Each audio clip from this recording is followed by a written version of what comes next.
Thank you everyone for joining us here today. I am here today with the Honourable Michael Keenan, Minister for Justice, to launch the Serious Financial Crimes Taskforce. We're joined by each representative agency, and there are 8. In particular, I would like to introduce Michael Cranston, the Deputy Commissioner of Private Groups and High Wealth Individuals from the Australian Taxation Office, and Leanne Close, the Deputy Commissioner of Operations from the Australian Federal Police. We're also joined by the Australian Crime Commission, Australian Border Force, Australian Securities and Investments Commission, the Australian Transaction Reports and Analysis Centre, AUSTRAC, Commonwealth Department of Public Prosecutions, and the Attorney General's Department as well. The Serious Financial Crimes Taskforce represents the most recent addition to the government's suite of measures designed to disrupt and to deter serious financial crimes. It's to ensure that taxpayers pay their fair share of tax in Australia. Serious financial crime is complex, and it often manipulates the systems both here and overseas, across jurisdictions and across legal frameworks. And no one agency can tackle this issue alone. The government is absolutely committed to ensuring that tax avoidance, whether international or domestic, does not corrupt our tax system in Australia. In line with this, we have strengthened tax loopholes, and we have introduced legislation to ensure that tax avoidance, whether we have the strongest possible laws in relation to tax avoidance for multinationals and large corporations who choose to avoid to pay tax in Australia. Through this task force, we are giving the agencies the necessary powers to investigate and to prosecute financial crimes. Opportunities for financial crimes have increased. The market has diversified. We are seeing with technology and globalisation that there are different ways to conduct financial transactions and to conduct business. So we need to demonstrate an agility. We need to keep up with these changes, which is why the government has provided to the Australian Taxation Office more than $127 million over 4 years for the task force.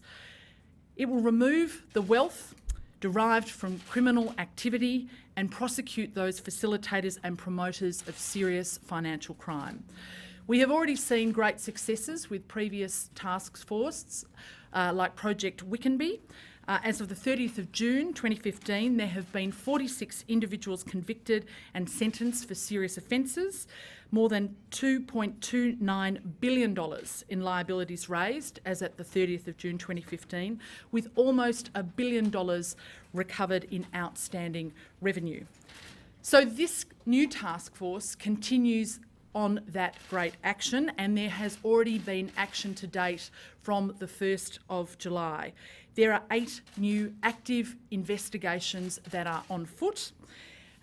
These are matters where we suspect crimes may have been committed involving use of trusts, fraudulent phoenixing and international tax evasion from across around 10 international jurisdictions. The Australian Taxation Office has already conducted and instigated over 580 audits, and they have raised $85 million in liabilities since the 1st of July this year. Now, there are very serious penalties for those people who choose to try and evade paying tax and who conduct themselves in a way which means that they are conducting serious financial offences.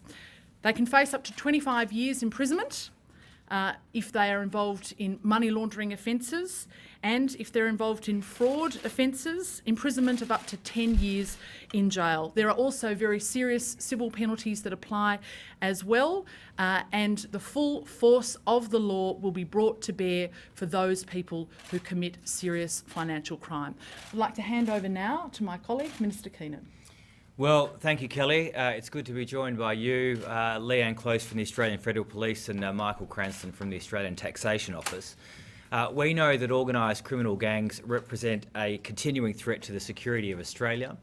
Serious and organised criminals will constantly look for vulnerabilities within our system to exploit, and the serious and financial crime space, as the Assistant Treasurer has said, is inherently complex. The harm caused by serious and financial crime does have a significant impact on the Australian community, and it can undermine Australia's economic security. We are committed to detecting and disrupting serious financial crime, and we're focused on increasing and strengthening the cooperation between our agencies to respond to this threat. Experience has shown us that the most effective way to deal with these sorts of crime types is to join our law enforcement and our regulatory agencies to undermine the business model of the serious criminals that peddle it. The Taskforce has been established to disrupt serious and organised and complex Commonwealth financial crimes, including offshore tax evasion and criminality relating to Phoenix activity and trusts. And there are currently 8 active investigations being undertaken by the Taskforce. It's important to remember, as the Assistant Treasurer has said, that these crime types are very complex, and it does take a long time to collect the evidence that is required to prosecute them. A large part of this process is making sure that they've got the material to be presented before a court, which can often be held by private corporations in multiple state and international jurisdictions. The Taskforce will remove wealth from criminal activity, and they will prosecute the criminals responsible for it. The Australian Federal Police hosts a Taskforce within its Fraud and Anti-Corruption Centre, and they are joined by officers from across the Commonwealth to do that, including from the Australian Taxation Office, the Australian Crime Commission, the Attorney General's Department, AUSTRAC, ASIC, the Commonwealth Director of Public Prosecutions, and the Australian Border Force. The Australian Crime Commission specifically will collect the intelligence and build leads for detection and disruption activities, and they will also develop a financial crime risk assessment, which will help to direct Taskforce activity. AUSTRAC will provide the financial intelligence and data sharing, as well as analytical and intelligence support. The overall objective of this Taskforce is to maintain integrity and community confidence in the Australian economy, in our financial markets, in our regulatory framework, and in the collection of the revenue. And this is going to be best achieved by pooling the resources and the capabilities of all of these agencies in one spot. Now I think we're happy to take some questions. Does this Taskforce take into account, or does it have scope to look at the funneling of charitable funds that go towards terrorist organisations, or is that outside this remit?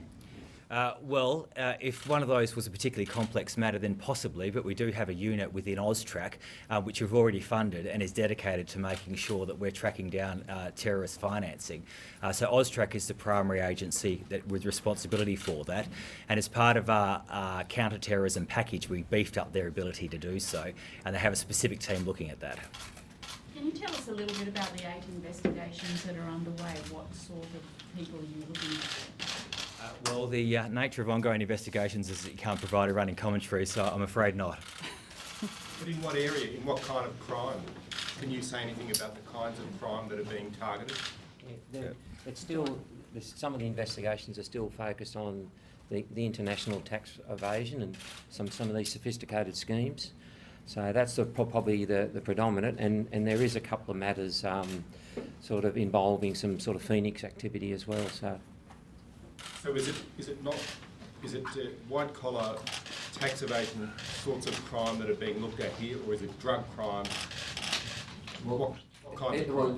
I think it's under the serious financial crime aspect. It does generally, if it's an impact of revenue to the government, and also sort of financial impacts on the community as well. So generally, it's hard to describe what you mean by white collar crime, but if you're the traditional sort of definition, yes, it's probably more on the white collar crime. This Taskforce was announced back in May. So what's new about today's announcement? What's new about today's announcement is that there have already been significant activities undertaken since the 1st of July.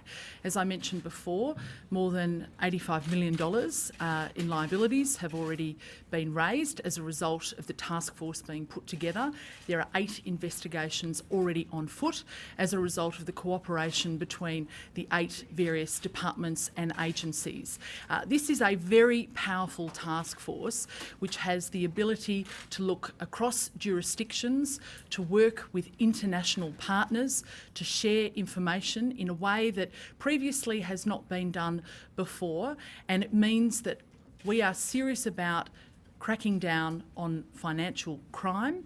We are serious about bringing those people to justice, and we're serious about recovering the revenue that should be paid to the Australian people and restoring integrity to our Australian taxation system.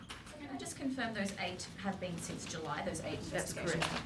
Just on another matter, Assistant Treasurer, Westpac has indicated that it will raise its variable mortgage rate, saying it's to cover the cost of increased capital requirements. Is that feasible reasoning, and are you concerned that the other big 3 might follow suit? Well, can we first take questions on the announcement we're making today before we go to other questions? Can you tell us about the $85 million in liabilities that you've raised? Who's responsible for not paying tax in those cases? I might refer to the Australian Taxation Office to give a bit more colour. Yeah, I think a lot of those liabilities are probably across 3 areas. Again, on the international front, where we've identified some schemes, people hiding assets and income offshore.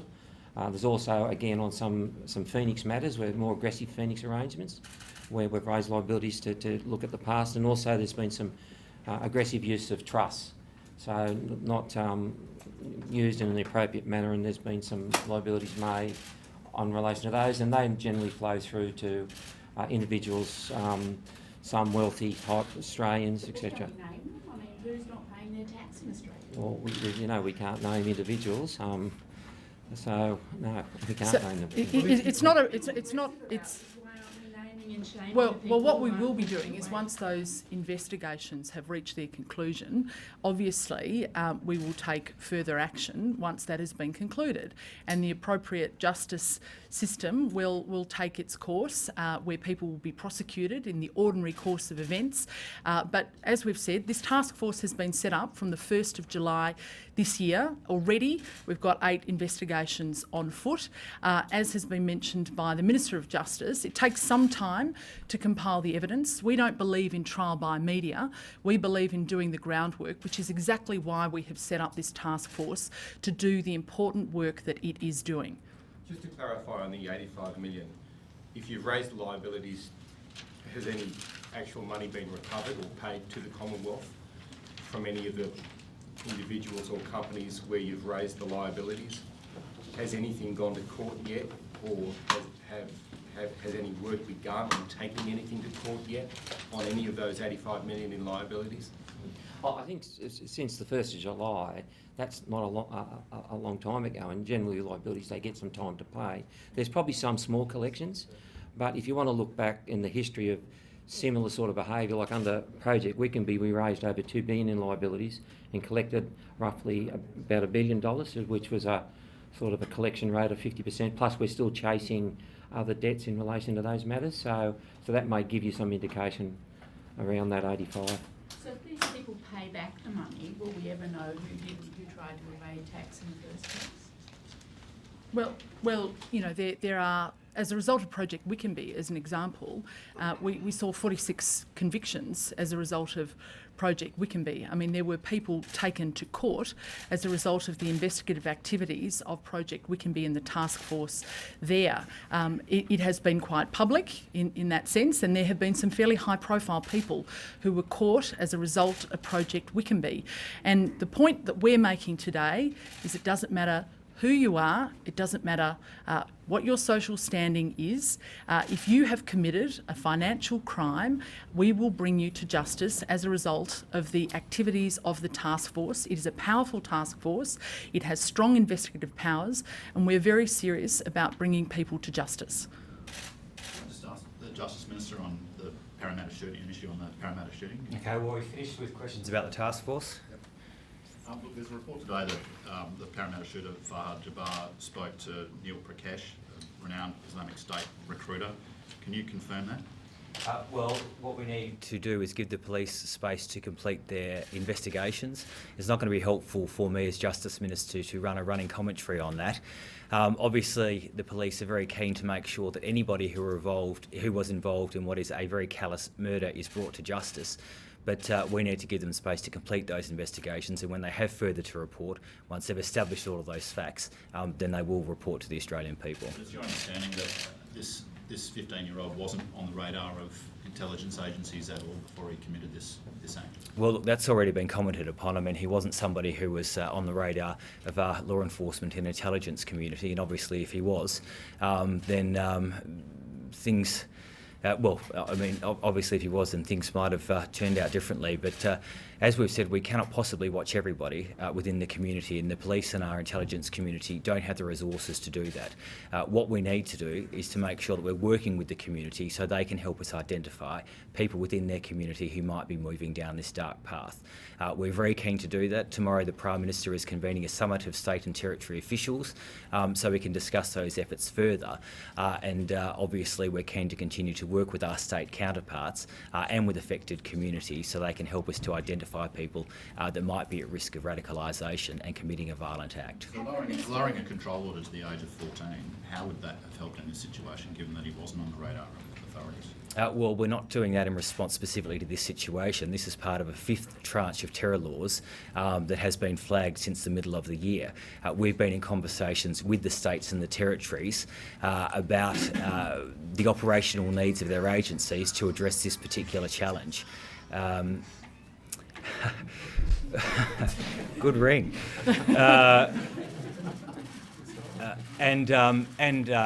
Obviously it's clear from the events in Parramatta and from what we know about people radicalising younger and younger that we do need to have a suite of powers available to our agencies to deal with that. Now, I wish it wasn't the case that we're required to have a control order for people as young as 14, but unfortunately the facts on the ground dictate to us that we do need those powers. Have you received advice though that if those changes to control orders were in place, if your changes to control orders were in place a fortnight ago, have you received advice that this 15-year-old shooter would have been subject to a control order? Well, as I said, what we're doing with control orders is not in response to the events in Parramatta. This is part of an ongoing process that we have had with the states and territories to increase the powers of our law enforcement agencies to deal with the fact that this terror threat is continuing to evolve. We're seeing younger people radicalised, we're seeing them radicalised faster. We need our agencies to have a whole suite of tools available at their disposal. We spent a lot of the past year legislating to ensure that that's the case, passing 4 tranches of legislation. There's a 5th tranche of legislation that will be coming to the Parliament in the coming weeks that will address some of the operational issues that have been highlighted to us over the past year by our own law enforcement agencies, but also by state and territory law enforcement agencies. Treasurer, is it fair enough for Westpac to increase its variable mortgage rates to cover the increased cost of capital requirements? Well, I'm going to let Westpac justify their own decisions that they have made in respect to their bank and the mortgage rates that you've raised.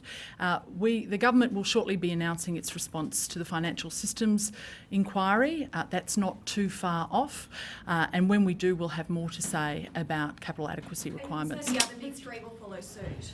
Well, I'm not going to get into a commentary about individual decisions of individual banks. Minister, can you explain to us why you're changing the governance model for industry super funds when they outperform their bank colleagues?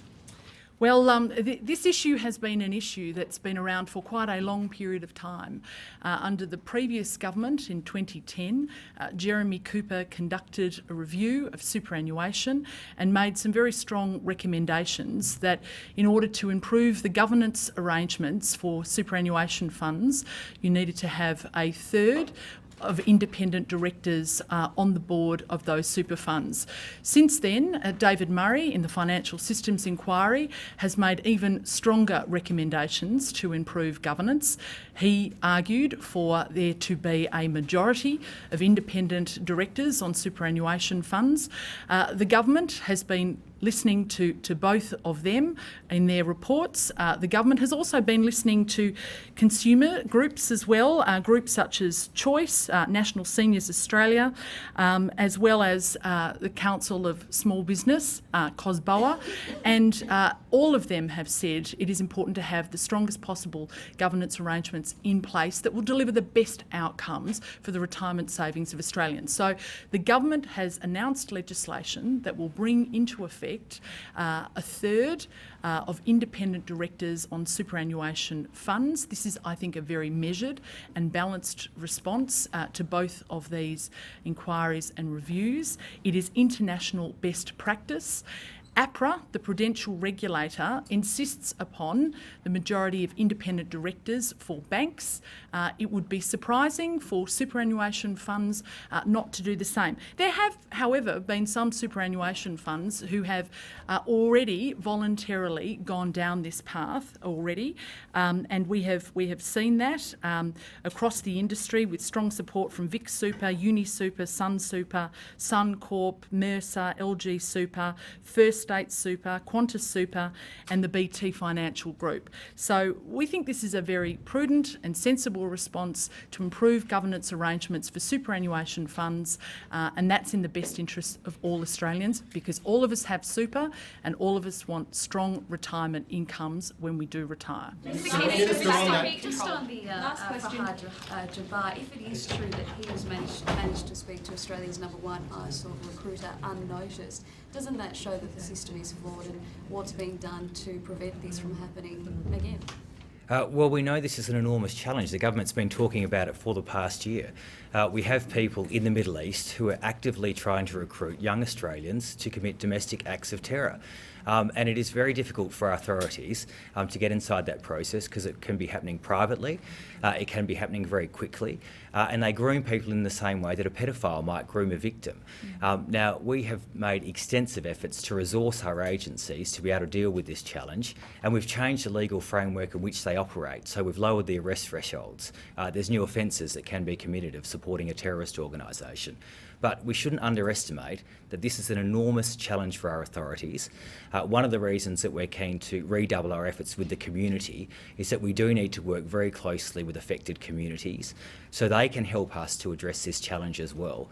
So if there's a young person within that community going down a dark path, exhibiting the behavioural changes that result from that, then they need to get in contact with authorities to help us to save that person from going down this path of violence and radicalisation. Ms. Keenan, New South Wales wants control orders extended to 28 days. What do you think about that, and would that be in line with the Constitution? Is that constitutionally okay? Well, look, the Attorney has commented on this yesterday, and obviously these matters are open for the New South Wales government to legislate if they feel that that is appropriate. There is some constitutional challenges, as the Attorney has outlined, for the Commonwealth in doing so. Minister, would you pursue the fifth tranche of national security laws if some states and territories did not agree with some of the elements? For example, the ACT government has concerns about lowering the age of the control orders. Are you seeking consensus with all the states and territories before you pursue that fifth tranche? Well, look, clearly that's best that we can achieve consensus, but we have had an ongoing process of dialogues with all of the states and territories, including with the ACT. Both myself and the Attorney would be very happy to talk to Simon Corbell if he's got specific concerns, but we have actually been talking to all of the governments around Australia because it's better if we all move forward together on these matters, and it is a shared challenge between the Commonwealth and every single jurisdiction. Thanks very much, guys. Thank you.